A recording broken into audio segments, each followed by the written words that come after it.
Today on the DI, we're hitting the lanes again for another round of bowling. Ha! You missed that time!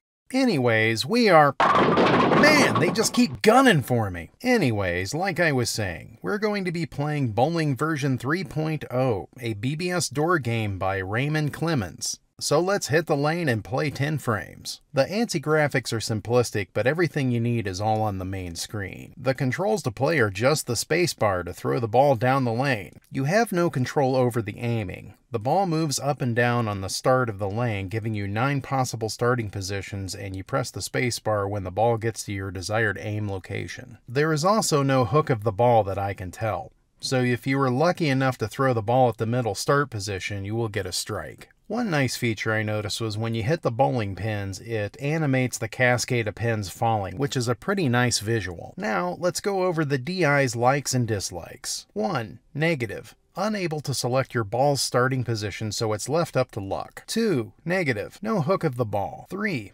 Positive. Easy gameplay. 4. Positive. Animated game action. So in conclusion, the DEyes final verdict is 2.5 out of 5 stars. By no means do I feel this game is terrible. Bowling version 3.0 is simplistic and based on luck.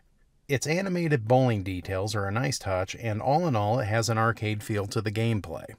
Again, of course, this is only my worthless opinion of this game, but I would have probably played this only a few times, then moved on to a different door game since I feel it would not have held my attention for long. So this covers another door game from the past, and thank you for joining me today. Be sure to stop by soon for more videos, and see you soon. Digital Infinity, out.